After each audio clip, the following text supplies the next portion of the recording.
El 27 de julio de 1890 se oyó un disparo cerca del pueblo francés de Auvers-sur-Oise. Era el sonido del suicidio, el último acto desesperado de un hombre enfermo. Su nombre era Vincent van Gogh. 2 días después, una vida de lucha llegó a su fin.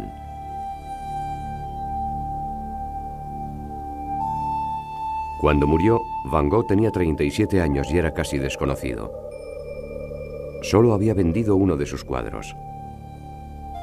Había sufrido la soledad, la persecución y finalmente la locura que le condujo al suicidio.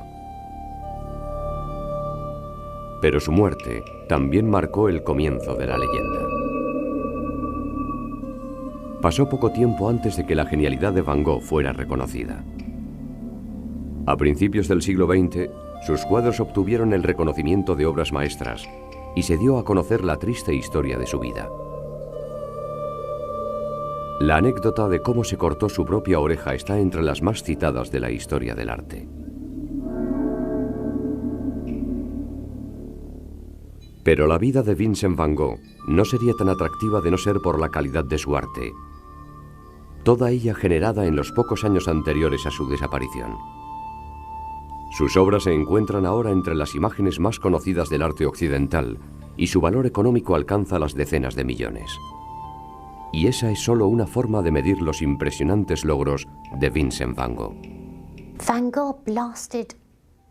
Van Gogh revolucionó las concepciones del arte con sus pinceladas gruesas y sus espirales.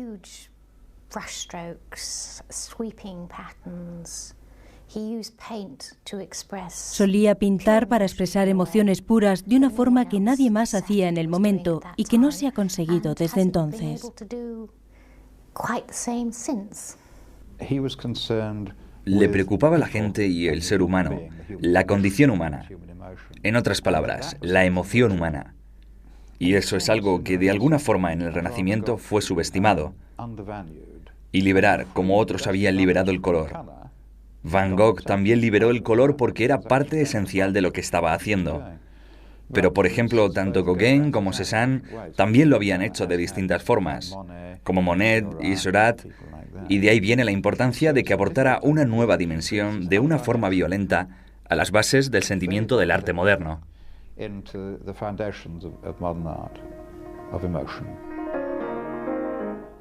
Van Gogh nació el 30 de marzo de 1853 en el pueblo holandés de Groot-Zundert. Era el hijo mayor de un pastor protestante, un chico tranquilo e introvertido que disfrutaba dibujando los paisajes de su entorno. A los 16 años comenzó su carrera artística. No como artista, sino como aprendiz de un marchante de arte.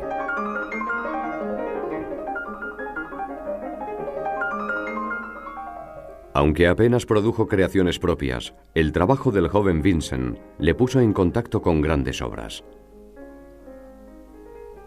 En los Países Bajos admiró a los maestros holandeses, Rembrandt y Holst. En Londres desarrolló un gusto por John Constable.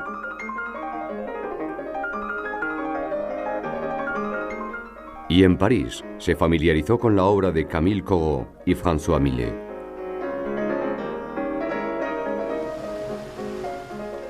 Cuando trabajó en Londres se enamoró de la hija de su casera. El rechazo de esta le traumatizó. Y Vincent nunca fue capaz de tener una relación estable con una mujer. También tenía problemas en el trabajo. En marzo de 1876 le despidieron de la sucursal parisina de Goupil's por haberle dicho a sus superiores lo que pensaba del negocio del arte. En los 3 años siguientes, Van Gogh fue profesor en Inglaterra. Comenzó la carrera de sacerdocio y pasó varios meses como evangelista en la desolada región minera de Bélgica, el Borinage. Pero esto también acabó en despido. Se dice que se tomó el mensaje cristiano de la caridad demasiado en serio, y sus superiores no tenían buena opinión de un predicador que iba vestido con harapos tras haber donado sus mejores ropas. Intentó con todas sus fuerzas seguir los pasos de su padre en la vida religiosa y con el trabajo de misionero. Se involucró tanto que preocupó a sus superiores, que llegaron a pensar que era más peligroso que útil. Una de las razones por las que se enfadaron sus superiores fue porque se metió demasiado, se implicó demasiado con la gente. Les daba su dinero, sus ropas y todo lo que tenía. En su familia había artistas y él había demostrado tener talento desde pequeño. Su hermano Theo fue la influencia motriz que le guió y le introdujo en el arte de la época. Vincent tenía 26 años y carecía de ocupación. En el verano de 1879 tomó la decisión de ser artista. El resultado sería impresionante. Theo había sugerido que Van Gogh se hiciera artista, pero él rechazó la idea, aunque más tarde enfermó y en su convalecencia comenzó a seguir los consejos de Theo. Comenzó a dibujar y a pintar. Ahí fue cuando empezó. Transfirió su interés por los pobres y dejó de predicarles para pasar a pintarles y dibujarles. Cuando Van Gogh decidió dedicarse a la pintura, aún quedaba mucho camino por delante para que llegaran sus obras más famosas. En 1879, Vincent había hecho poco más que algunos dibujos. Sabía que le quedaba mucho por aprender para hacerse profesional. Así que comenzó a estudiar libros de texto de anatomía y perspectiva y copió las obras de Millet. Pero pronto se dio cuenta de que el estudio aislado no era suficiente. En octubre de 1880 se trasladó a Bruselas. Allí asistió a clases de la Academia de Arte y se hizo amigo de un estudiante adinerado, Anton van Rappard. Comenzó a crear dibujos sombríos inspirados por su época en el Borinage y consiguió dedicarse a tiempo completo a sus estudios gracias a la generosa ayuda económica de su hermano. Theo van Gogh era 6 años más joven que Vincent y, al contrario que su hermano, estaba contento en su trabajo en Goupils. Cuando Vincent se trasladó a Bruselas, Theo comenzó a enviarle dinero. Fue un acuerdo continuado, documentado en las cartas que se escribían los dos hermanos. Se conservan cientos de ellas y son documentos vitales para estudiar a Vincent van Gogh. Sus cartas a Theo no se limitaban a hablar de temas como el dinero. También revelaban intrincados detalles de su arte y su filosofía creativa. Así conocemos al hombre, sus esperanzas y sus temores, sus aspiraciones, sus decepciones y, lo más importante, su profunda preocupación por el arte y la condición humana. Era una persona seriamente preocupada y no superficial, de una impresionante profundidad intelectual y espiritual. Y creo que eso nos permite entender y contextualizar la mitología.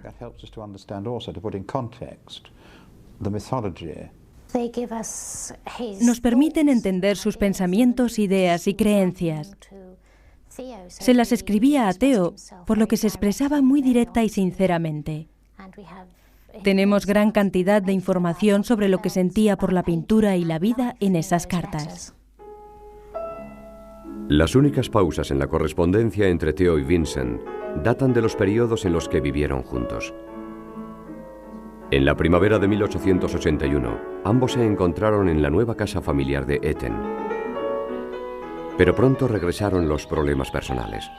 Ese verano, Vincent se enamoró de su prima, pero se vio rechazado de nuevo. También estaba perdiendo su fe cristiana, un auténtico problema en la casa de un pastor. A finales de 1881, tras una discusión con su padre, el nómada Vincent volvió a trasladarse, esta vez a la capital, La Haya. Allí tomó la extraña decisión de convivir con una prostituta sin hogar llamada Xiang, a la que retrató en un cuadro llamado Dolor. Su sentido de la caridad cristiana no le había abandonado, pero Vincent se dio cuenta de que aquella relación estaba afectando a su capacidad de trabajo. Para su 30º cumpleaños, en marzo de 1883, Van Gogh ya sabía que tenía potencial. En La Haya trabajó junto al pintor de paisajes Anton Mauve y comenzó a trabajar con óleo. Mujer en un bosque es uno de los primeros cuadros de Van Gogh que ya exhibe la pincelada gruesa que sería la característica de su obra en su madurez. El tejedor en el telar es una de las muchas obras iniciales de Van Gogh que representan campesinos trabajando. Es una imagen muy diferente de las obras más conocidas del pintor. De nuevo, vemos una paleta oscura y, al contrario que sus últimos lienzos, hay un sentido de implicación emocional en la temática. Cuando terminó este lienzo en mayo de 1884, Vincent había abandonado La Haya frustrado por la exigencia emocional de Sion. Pronto regresó con su familia, que se había mudado al pueblo de Nieuwen. En ocasiones, los padres de Van Gogh se desesperaron con su hijo mayor. Era difícil y antisocial y realizaba sus comidas aparte en el hogar familiar. También continuaron sus dificultades emocionales. En el verano de 1884, una mujer se enamoró del extraño artista. Esta vez fue Vincent el que la rechazó a ella, tras lo cual la desgraciada mujer intentó suicidarse. Lo peor estaba por llegar en marzo de 1885, cuando murió el pastor Van Gogh. Fue una gran pérdida para la familia, pero la reacción de Vincent fue sorprendentemente fría. En una carta a Theo, describió que la muerte de su padre simplemente le había impedido trabajar unos pocos días. El arte ya lo era todo para Vincent Van Gogh, ya que estaba creando el que era su lienzo más ambicioso hasta la fecha: Los comedores de patatas. Fue su reacción a la condición de las clases pobres. Era casi como una obra holandesa del siglo XVII, con una temática basada en el pueblo, como la pintura de principios del XIX. Gente como Courbet y Manet que se preocupaban por lo contemporáneo y lo ordinario, y también la escuela barbista de Minet. De hecho, hay bastantes conexiones que se pueden apreciar entre la obra de la escuela barbista de Minet y Corot y demás, y esas primeras obras de Van Gogh, Los comedores de patatas. Pero es la interpretación personal de Van Gogh y la reacción a las condiciones en las que se encontró él mismo trabajando en la misión de Voynich. Es por tanto sobre Van Gogh. Es sobre los comedores de patatas, pero creo que sobre todo trata de él mismo. Estaba expresando su interés por los campesinos, la clase trabajadora, los menos privilegiados, e intentaba retratarles de la forma más realista posible, a la manera de los anteriores pintores holandeses. Así que empleaba estos colores tan sombríos y oscuros, en parte porque eran los colores tradicionales del arte, pero también porque mostraban el ambiente de las casas de esos campesinos. Estaba intentando enfatizar su situación y su pobreza. Los comedores de patatas puede considerarse la culminación del desarrollo inicial de Van Gogh como pintor, pero él sabía que debía ir más allá. Exponerse a nuevas influencias, nuevas ideas, nuevas visiones. Sería un viaje corto y frenético que resultaría en una obra magistral y una vida atormentada. En noviembre de 1885, Van Gogh comenzó a sospechar que estaba perdiendo el tiempo. Ese mes dejó a su familia y a Holanda para siempre. En los siguientes 56 meses, creó su leyenda. Vincent llegó al puerto belga de Antwerp para estudiar en la Academia de Arte, pero también buscó sus propias influencias. Antwerp era y sigue siendo el lugar de procedencia de muchas obras del pintor flamenco Peter Paul Rubens. Van Gogh estaba especialmente impresionado por el audaz manejo del color de Rubens, y podemos ver la influencia de Rubens en este Retrato de una mujer que pintó poco después de su llegada a Antwerp. El nuevo entusiasmo de Van Gogh por el color también fue inspirado por un gran artista de su propio siglo. En sus cartas, Vincent describió su fascinación por un francés cuyas teorías sobre el color le impresionaron profundamente. Se trataba de uno de los grandes del romanticismo, Eugène Delacroix. El siglo XIX produjo toda una serie de teorías sobre el color. Algunas eran muy abstractas y académicas, y lo cierto es que se derivaban en dos corrientes. Una de ellas era óptica, se refería a la luz, lo que en parte se aplicaba a la pintura. Y entonces se supo que Delacroix y otros, y por ejemplo Seurat en términos prácticos, implantaron este divisionalismo en nuevas teorías del color o experimentos de exploración del color en términos del color pintado en contraposición a la luz.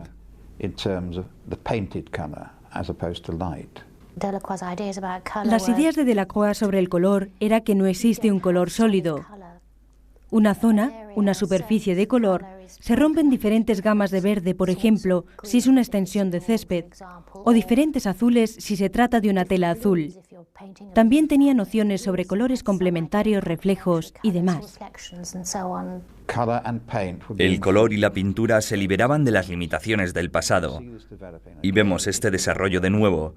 Tenemos que ver las obras como vemos el cielo estrellado o el campo de maíz, donde la impresión global del campo de maíz o de la noche estrellada se comunicaba a través del color y de su aplicación física, y el contraste de un color contra otro y el uso de borrones de pintura. Todo ello formaba parte de lo que tomó Van Gogh. Las teorías sobre el color de Delacroix influyeron a Van Gogh mucho más de lo que aprendió en la Academia de Antwerp. Después de un semestre, suspendió los exámenes tras discutir el obsoleto contenido del temario. Pero Vincent tenía otras cosas en que pensar. Había descubierto el arte japonés. Creo que lo que le gustaba a Van Gogh del arte japonés eran los aspectos formales. También le gustaba la exactitud de los trazos y la atención al detalle, según afirmó. Hay un cuadro suyo, Barcas en la playa, que es un cuadro fantástico y muy japonés. No por la temática, sino por el estilo. Emplea las diagonales, las áreas de color limitadas no necesariamente por un trazo definido. Un color está claramente diferenciado del otro, así que consta de distintos parches y el todo está muy bien unificado, además de la atención al detalle. Delinea con toda precisión los barcos de una forma increíblemente decorativa. Y creo que eso respondía a su sentido de la decoración, combinado con el amor por el detalle y una composición general particularmente tensa. Es por eso que reaccionó tanto al arte japonés.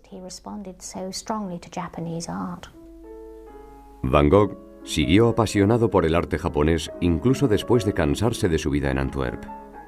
En marzo de 1886, Theo van Gogh recibió un sorprendente mensaje en la sucursal parisina de Goupils, donde trabajaba. Era de su hermano y anunciaba que estaba en el Louvre esperándole. Vincent van Gogh había viajado a París y fue allí donde comenzó su grandeza como artista. A pesar de lo inesperado de su llegada, Vincent le había escrito a su hermano explicándole su deseo de ir al centro de la vida artística europea. Su plan era estudiar en el económico estudio al aire libre del pintor Fernand Cormon.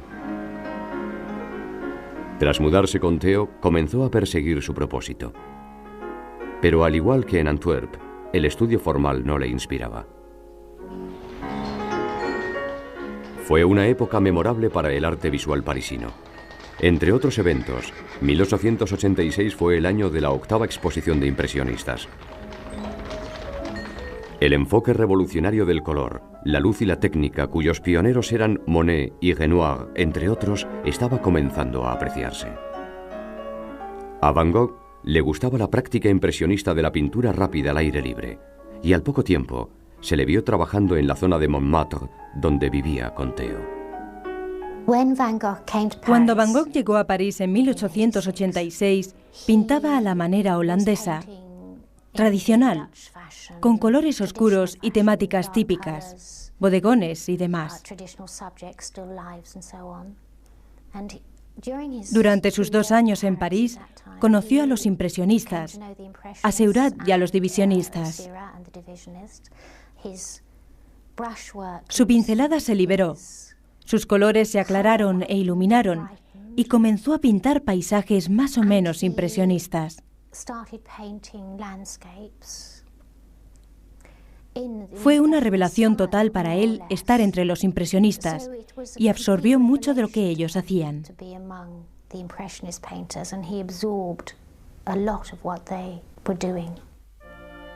Pero la revolución del impresionismo estaba dando un gran paso adelante.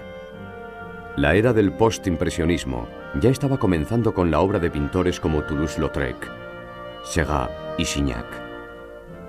Van Gogh los conoció a todos. Sobre todo fue amigo de Signac y se interesó mucho por su técnica del puntillismo. Esta técnica, de la cual Seurat fue el pionero, y en el momento ya incluía al gran impresionista Camille Pissarro entre los que la practicaban. Pissarro también se hizo amigo de Van Gogh y podemos ver la influencia del puntillismo en gran parte de su obra parisina. La reexploración, el redescubrimiento del color a través de las teorías del color, la aplicación de la pintura, cómo vemos el divisionismo o puntillismo como Signac particularmente para Van Gogh, pero también Seurat como uno de los grandes. Ahí fue donde comenzó a hablar el color de una forma particular. La forma en la que el ojo percibe el color y se mezcla en ese espacio entre el lienzo y el ojo. Eso era lo que importaba. En mi opinión, básicamente el puntillismo hace referencia a pintar con puntos, y el divisionalismo es una teoría de puntillismo que consiste, por decirlo así, en que en vez de pintar una zona naranja, mezclando con rojo y amarillo en la paleta, lo que se hace es poner puntos rojos y amarillos entremezclados para que sea el ojo el que lo perciba como naranja en el espacio intermedio. Lienzos como este bodegón de 1887 revelan el entusiasmo de Van Gogh por el puntillismo. Pero al contrario que su amigo Pissarro, Vincent nunca dejó que esta técnica dominara toda su obra. Tenía demasiadas fuentes de inspiración aparte de esta. En París conoció a Paul Gauguin, una amistad que acabaría de forma desastrosa. Pero en 1886 y 1887, Van Gogh se dedicó a aprender de Gauguin el uso plano del color en sí. Podemos apreciarlo en sus copias de grabados japoneses, otra pasión que mantuvo durante su época parisina. En 1887, Vincent estaba absorbiendo influencias de un abrumador número de fuentes, pero su vida personal seguía siendo problemática. Era melancólico y temperamental, incluso con sus colegas artistas. Bebía mucho y su salud comenzó a resentirse. Su amado hermano también se sentía frustrado por convivir con un individuo tan problemático. A finales de 1887, Vincent se cansó de París. Pero su época en la capital francesa había sido de vital importancia para su arte. Si contemplamos este Comedores de patatas de 1885 y lo comparamos con este retrato de 1887 del proveedor Père Tanguy, es difícil creer que ambos sean del mismo pintor. Y lo mismo ocurre cuando vemos este autorretrato, pintado poco después de su llegada a París. Si viajamos 2 años en el tiempo, vemos que la evolución artística es notable. Podemos apreciar un cambio bastante rápido de cuadros muy oscuros, cuadros de mucha fuerza, pero lo que cambió fue el uso del color. Creo que si hay algo que desarrolló a raíz de su etapa parisina fue el color. Fue como si de repente se hubiera dado cuenta de que el color era importante, que el color era en sí mismo algo a través de lo cual se podían comunicar sentimientos, reacciones e impresiones.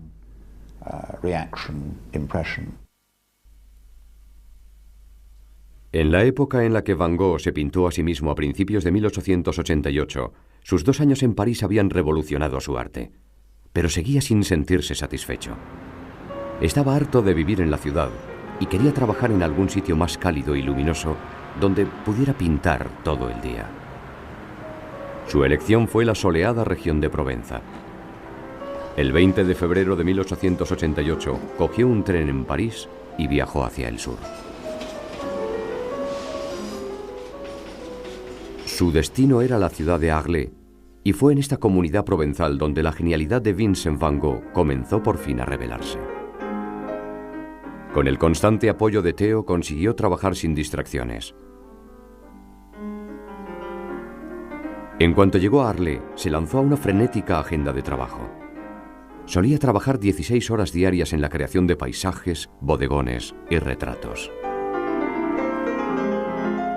Su ejecución era rápida, pero también era precisa y minuciosa al detalle.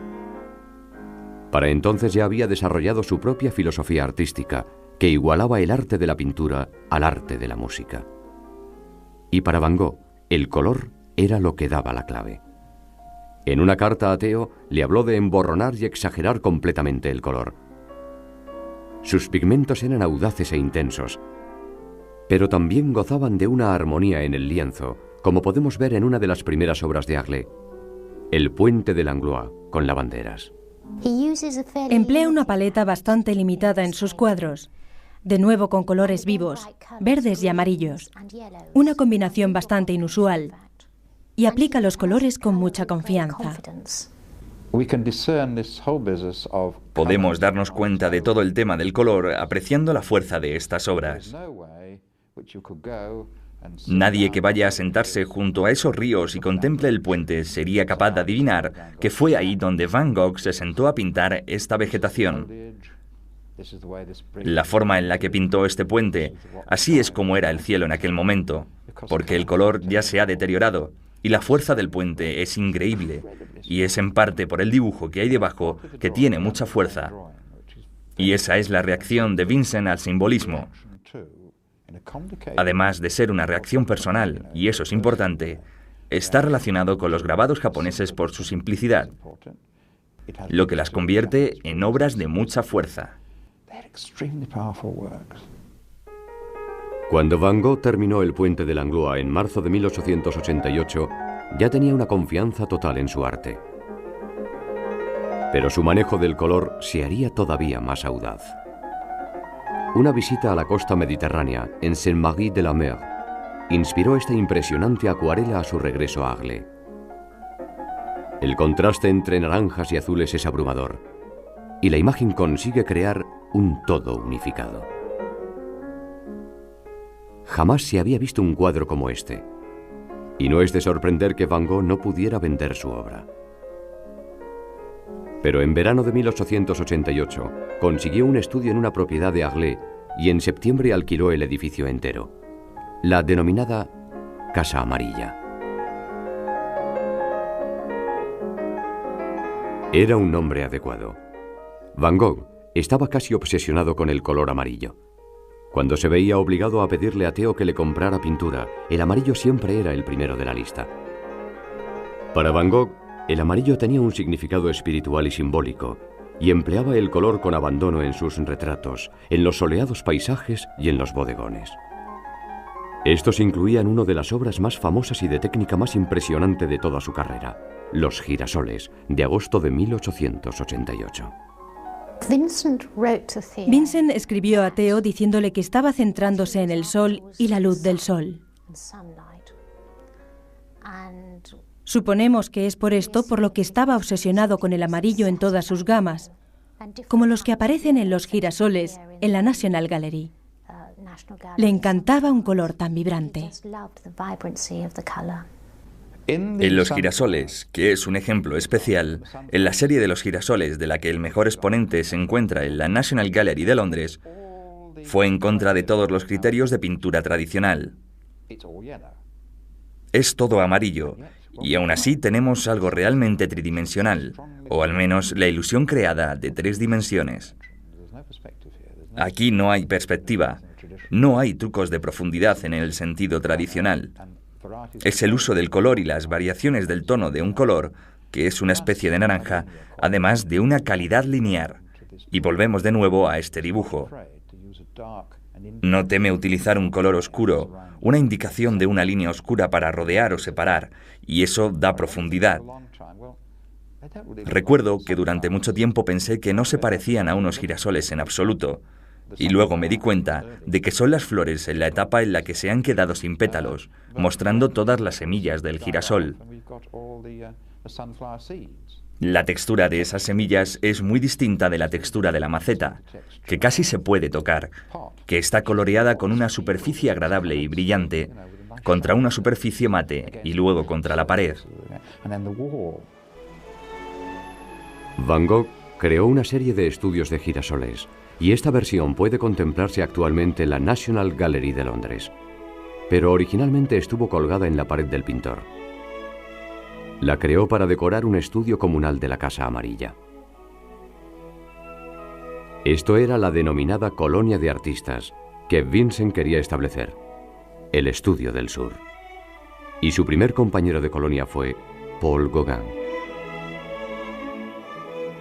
En esa época, Gauguin estaba trabajando en la costa de Bretaña y al principio se resistió a reunirse con su gran amigo en el sur. Pero cuando el generoso Theo accedió a pagarle una pensión además de la de su hermano, el compañero de profesión de Vincent accedió a viajar a Arles.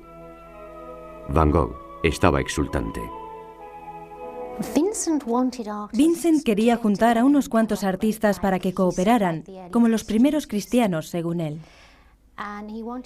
Quería que cualquiera acudiera a Provenza. Gauguin fue el único interesado. Ambos tenían mucho en común. Admiraban de antemano la obra del otro, y él pensó que podría aprender de Gauguin. Colocó a Gauguin en la posición del maestro o el profesor, lo que sorprendió bastante a Gauguin, que pensaba que Van Gogh era un artista de mucha fuerza, si bien no era un buen pintor. Van Gogh comenzó a modificar la forma física y el color de sus temas para comunicar ideas. Con este lienzo, frente al café nocturno, la intención del artista era comunicar una sensación de corrupción y la vida de los bajos fondos. En sus propias palabras, expresar las terribles pasiones de la humanidad mediante el rojo y el verde. El café nocturno también puede considerarse como parte del deseo del artista por capturar la naturaleza sublime de la noche misma. Poco después, Vincent creó su primer gran lienzo de exteriores nocturnos, el Terraza del Café. Según la leyenda, Van Gogh solucionó el problema de iluminación de la pintura nocturna llevando un sombrero coronado por velas. En septiembre de 1888 creó Noche Estrellada, una imagen cuyo significado espiritual sigue calando hoy en día.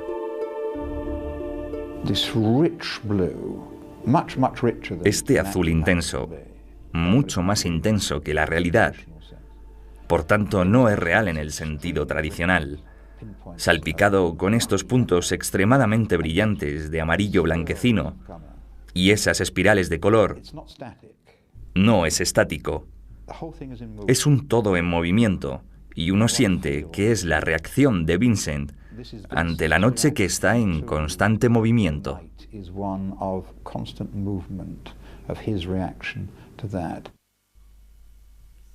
Este lienzo de septiembre de 1888 no sería el último de Van Gogh en representar una noche estrellada. Pero para cuando regresó a esta temática en junio de 1889, la obra resultante fue sorprendentemente diferente, reflejando los traumáticos acontecimientos de los meses transcurridos. Por desgracia, el invierno de 1888-89 marcó el principio del fin para Vincent Van Gogh, una época que le traería locura, persecución y un legendario acto de automutilación. Y en otoño de 1888 todo parecía ir bien, a pesar de la constante incapacidad de Van Gogh de vender un cuadro. Estaba ansioso por la llegada de Gauguin, y la paz mental del artista se refleja en este cuadro de su habitación. En La habitación de Vincent, el artista dijo que quería comunicar una sensación de calma total, de descanso del cerebro o de la imaginación. Pero todo salió terriblemente mal. Gauguin llegó finalmente a Aglaé en octubre de 1888 y se instaló rápidamente en la Casa Amarilla. Los dos comenzaron a trabajar juntos mientras llegaba el invierno. Durante un tiempo, el sueño de Vincent de un arte comunal exitoso parecía a punto de hacerse realidad. Su Campesino sembrando tenía claras influencias del extraordinario La visión tras el hermano de Gauguin, un cuadro que se había llevado consigo al sur. Pero las diferencias de personalidad fueron decisivas. En diciembre de 1888 se mascaba la tragedia. Los dos hombres discutieron y llegaron a la conclusión de que Gauguin tenía que marcharse. El gran plan de Vincent estaba fracasando, y eso quizá fue suficiente para hacerle perder la razón. Justo antes de Navidad, Van Gogh amenazó a Gauguin con una cuchilla. Gauguin escapó, dejando a la deriva a su colega. Aquella noche, Vincent Van Gogh se cortó un trozo de la oreja izquierda. Lo que ocurrió exactamente no se sabe con certeza. Hay una serie de teorías. Una de ellas, supongo que hay dos principales, es que sus relaciones sexuales eran un tanto confusas, y a raíz de una de ellas se cortó la oreja y se la mandó a una prostituta. La que yo considero más lógica es que fuera el resultado de una discusión con Gauguin y el fracaso de su plan de colonia, de nuevo enfatizado por el hecho y subrayado dramáticamente por la creación de su autorretrato con la oreja vendada. El incidente de la oreja cortada fue un desastre para Van Gogh. No tanto por la mutilación en sí, como por el hecho de que marcó el fin de su relación con Gauguin y el final de sus esperanzas de crear una colonia de artistas. Sufría un trastorno mental y sufrió alucinaciones durante una breve estancia en el hospital. Sus médicos lo achacaban al exceso de trabajo, pero Vincent hizo caso omiso. En cuestión de días volvió a su casa, creando dos emotivas naturalezas muertas. Una que mostraba su silla y una pipa, y la otra que representaba la silla de su colega Gauguin. Aunque Vincent seguía esperando el regreso de Gauguin, la idea de la colonia de artistas había fracasado y él lo sabía.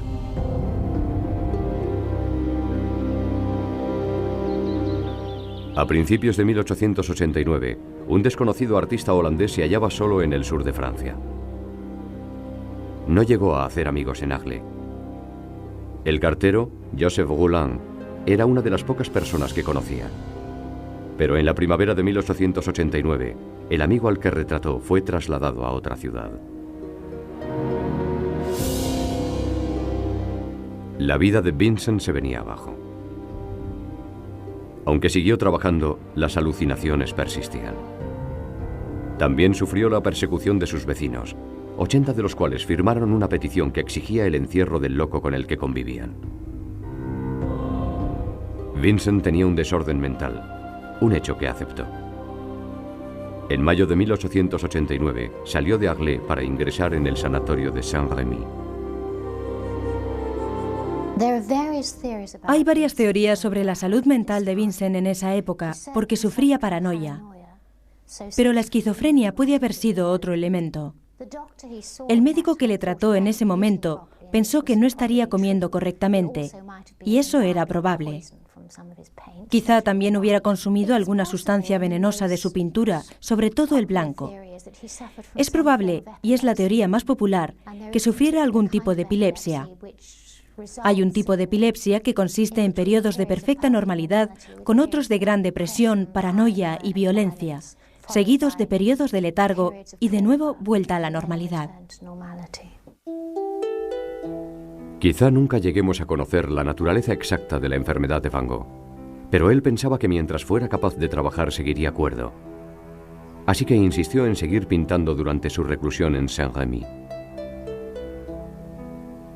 Las alucinaciones y los ataques continuaban persiguiéndole, pero en sus momentos de lucidez encontró la voluntad para crear la fabulosa cantidad de 200 cuadros en solo 12 meses. Su temática era, por fuerza, el sanatorio, el entorno, los otros pacientes y sus atormentados rasgos. Pero su arte seguía evolucionando. Fue allí donde comenzó a incorporar una nueva característica técnica en sus cuadros. Fue entonces cuando la famosa técnica de la pincelada en espiral comenzó a revelarse en cuadros como El campo de maíz, de junio de 1889. Es difícil no percibir un sentimiento de expresión personal torturada en imágenes como esta. Es un concepto artístico moderno que quizás se expresa mejor cuando Vincent retomó la temática de la noche estrellada. Completado en junio de 1889, es un cuadro propio del siglo XX. No ve el mundo como algo estático, algo que se aprecia tanto en el campo de maíz, en el que todo el maíz está en espiral y las nubes y todo. La noche estrellada, con los colores en espiral y las diferentes capas, las líneas de color, son todo un uno. En una de sus últimas obras, por ejemplo, La capilla, en la que vemos el camino dividido y rodeando la capilla por ambos lados, que a su vez está en constante movimiento. Él estaba inquieto, y su inquietud quedó reflejada. Se aleja de la imprecisión de las palabras para expresar lo que está ocurriendo. La precisión es algo que se expresa mucho mejor en términos musicales. Hay piezas musicales, secciones de obras y tipos de música que reflejan más adecuada y precisamente lo que estaba ocurriendo en la noche estrellada. Nadie creó de forma tan intensa como Van Gogh. Emplear la pintura de una forma tan generosa como él la empleaba es algo que muestra una concepción de la pintura como un medio, una idea que también se desarrolló en el siglo XX.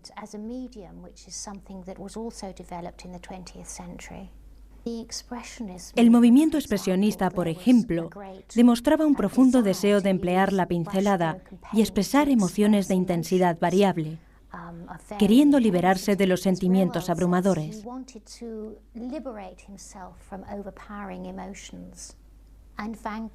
Van Gogh, en una carta a Theo, afirmaba que estaba haciendo uso de la exageración para poder comunicar sus sentimientos y que también estaba empleando las técnicas de grabado en madera. Así que fue una separación consciente del tipo de pintura al que estaba acostumbrado. Un tipo de pintura muy exitoso, de hecho. Los grandes cielos en espiral y como en llamas forman un cuadro muy intenso. Lo cierto es que comunica la energía que puede contemplarse a veces en el firmamento.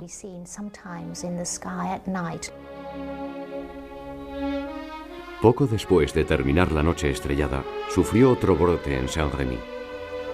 Durante el resto de 1889, soportó brotes seguidos de periodos de cordura, donde llegó a pintar imágenes como este autorretrato. Aquí podemos ver a un hombre hundido bajo el peso de la locura, un hombre cuya vida había sido un completo fracaso.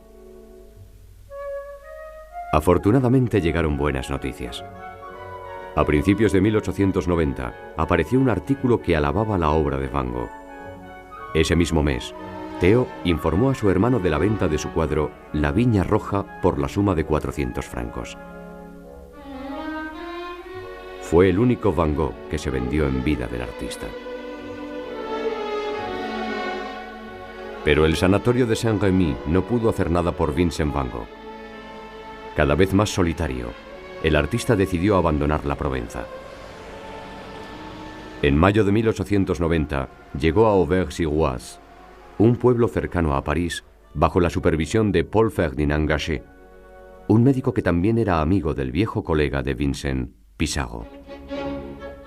Durante una época, el traslado pareció beneficiarle. Obras como La iglesia de Auvers revelaron que la obra del artista seguía evolucionando, aunque esto no fuera apreciado en vida del artista. El retrato del Dr. Gachet nos ofrece un emotivo ejemplo de las últimas obras de Van Gogh. 100 años después, se vendió por la suma de 30 millones de euros, convirtiéndose en el lienzo más caro de la historia. Y no es el único lienzo de Van Gogh que se vendió por decenas de millones.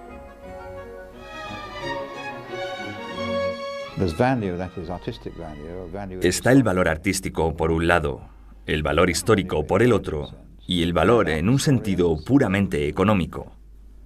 Y los historiadores del arte y los árbitros del buen gusto han alabado a Van Gogh. Así que si eres un coleccionista, tienes que tener un Van Gogh. Y si juntas a varios de ellos pujando por uno de los cuadros, es normal que asciendan a la suma de millones.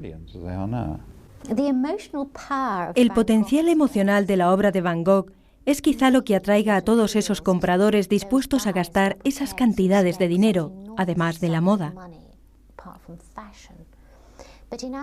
Pero en nuestra sociedad, donde hay tantos sentimientos que no están permitidos o que son reprimidos, obras de arte que muestran unos sentimientos de forma tan visible pueden ser liberadoras. Quizá el poder de los sentimientos tenga algo que ver con el hecho de que sus obras sean tan populares.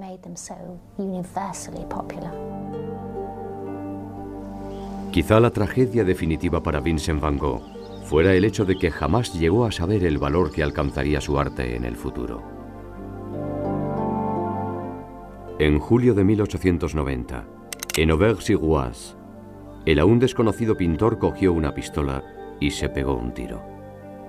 2 días más tarde, con Theo a su lado, murió. Tras 37 años, por fin alcanzó la paz. Pero aún quedaba otra tragedia. 6 meses después, Theo también murió y fue enterrado junto al hombre que tan incansablemente había apoyado en vida. Quizá el mejor de todos los postimpresionistas, Vincent Van Gogh. En mi opinión, era un gran artista. Siguió sus propios dictados, su propia intuición, que es lo que tiene que hacer un artista, y lo siguió hasta el final. Yo creo que el esplendor del siglo XX tiene 3 raíces en las figuras de Cézanne, Gauguin y Van Gogh. El entusiasmo, la humanidad, la preocupación por la condición humana de Van Gogh, lo cual lo llevó a crear algunas de sus mejores obras, siguió siendo una constante en movimientos posteriores como el expresionismo.